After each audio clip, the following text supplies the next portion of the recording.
Le métier de sculpteur. L'exemple de David d'Angers. De la cire au bronze, la réalisation d'un médaillon. David d'Angers fait fondre à ses frais au moins 3 exemplaires de chaque médaillon. Un pour sa propre collection, un pour la ville d'Angers, un ou plusieurs pour le modèle. Il n'a jamais vendu un médaillon. Il les considère comme un hommage envers les gens qui l'honorent.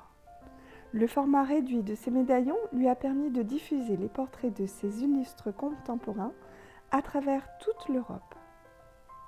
Les différentes étapes d'un médaillon en bronze.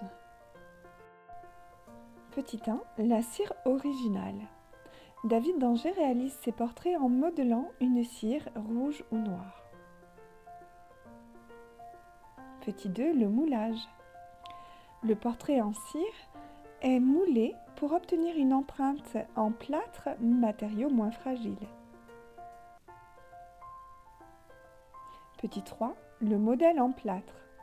L'artiste coule du plâtre dans le moule et obtient un tirage en plâtre qu'il peut retoucher. C'est ce qu'on appelle le modèle en plâtre.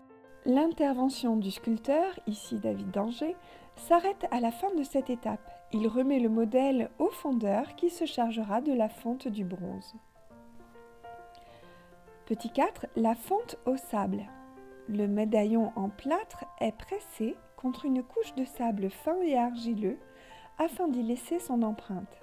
Cette empreinte sert de moule pour la coulée du bronze en fusion. Petit 5. Le bronze brut de fonderie. Après refroidissement, le médaillon en bronze est démoulé. Il est dit brut de fonderie. Il doit subir quelques finitions. Petit 6. Le bronze ciselé. Le ciseleur rectifie les défauts du bronze. Il comble les manques et travaille la surface du médaillon à l'aide d'un marteau et d'un burin. Petit 7. Dernière étape, le bronze patiné.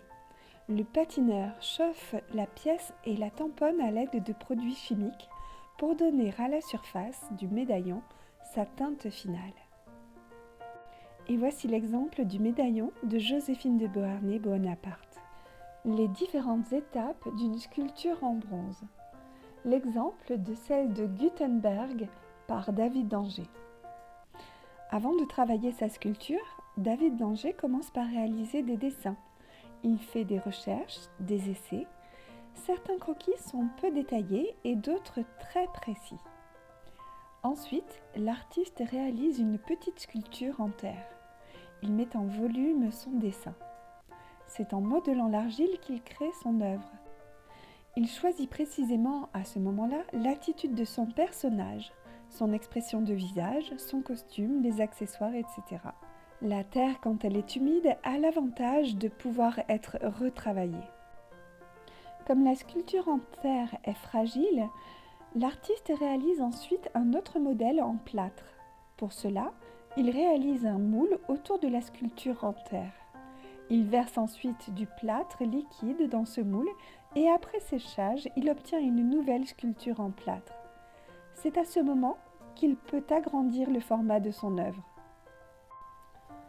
La sculpture définitive est en bronze. Elle mesure 3,30 m de haut et décore une place de la ville de Strasbourg. Très solide et résistant à la pluie, au vent et au gel, le bronze est un matériau idéal pour une sculpture présentée en extérieur. Par contre, sa couleur a tendance à changer. À l'origine doré, le bronze est devenu vert. On dit qu'il s'est oxydé. Les différentes techniques d'une sculpture en marbre. La première technique consiste à dessiner le croquis à même le bloc de marbre.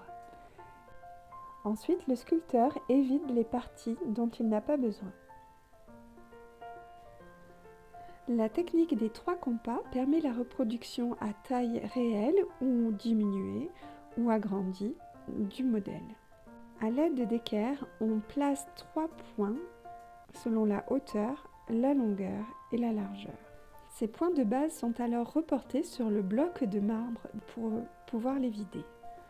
D'autres points peuvent être ajoutés pour affiner les mesures à reporter sur le bloc. Les outils du sculpteur sont la massette et la pointe, la gradine, la râpe et la toile émerie.